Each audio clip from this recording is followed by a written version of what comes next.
यह तारीख आते ही दुनिया के करोड़ों मुसलमानों को अपने प्यारे नबी हज़रत मोहम्मद की याद आती है। लेकिन क्या आपको पता है, नबी की पैदाइश की तारीख के बारे में इतिहास में अलग अलग राय मिलती है। तो आखिर 12 रबीउल अव्वल की क्या अहमियत है और नबी की पैदाइश के समय मक्का का माहौल कैसा था? आज की इस वीडियो में हम जानेंगे नबी की पैदाइश से लेकर उनकी सीरत और हमारी ज़िंदगी के लिए मिलने वाले सबसे बड़े सबक तक। थोड़ा पॉज। हमारे प्यारे नबी हज़रत मोहम्मद मक्का मुकर्रमा में पैदा हुए।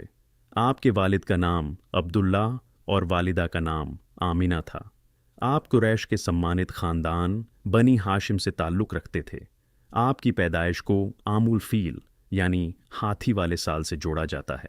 12 रबीउल अव्वल की तारीख़ बहुत मशहूर है, लेकिन नबी सल्लल्लाहु अलैहि वसल्लम की पैदाइश की बिल्कुल निश्चित तारीख के बारे में विद्वानों के बीच मतभेद पाया जाता है।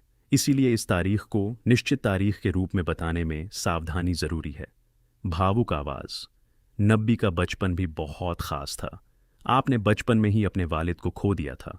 पहले आपकी वालिदा आमिना ने आपकी परवरिश की, फिर आपके दादा अब्दुल मुत्तलिब और बाद में आपके चाचा अब्बू तालिब ने आपकी देखभाल की। लेकिन बचपन से ही आपकी ज़िंदगी में सच्चाई और अमानतदारी साफ दिखाई देती थी।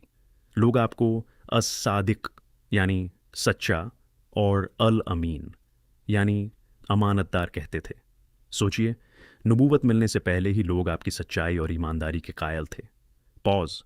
फिर वह महान समय आया जब नबी सल्लल्लाहु अलैहि वसल्लम की उम्र 40 साल हुई। आप सल्लल्लाहु अलैहि वसल्लम गारे हिरा में अल्लाह की इबादत किया करते थे। वहीं आपको पहली वही मिली।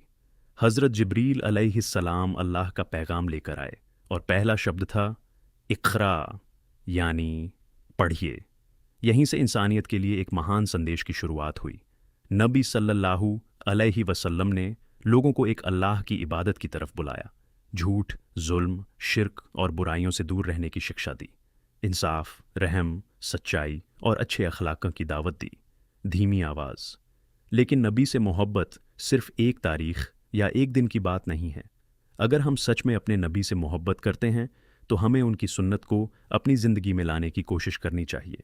सच बोलना, वादा पूरा करना, माता पिता के साथ अच्छा व्यवहार करना, पड़ोसी का ख्याल रखना, गरीबों और ज़रूरतमंदों की मदद करना और किसी इंसान को बेवजह तकलीफ़ न देना, ये सब हमारे नबी की शिक्षाओं का हिस्सा है। कुरान हमें बताता है कि रसूलुल्लाह हमारे लिए बेहतरीन नमूना है। इमोशनल टोन तो 12 रबीउल अव्वल हमें सिर्फ एक तारीख़ याद करने का नहीं, बल्कि अपनी ज़िंदगी में नबी की सीरत को अपनाने का संदेश देता है।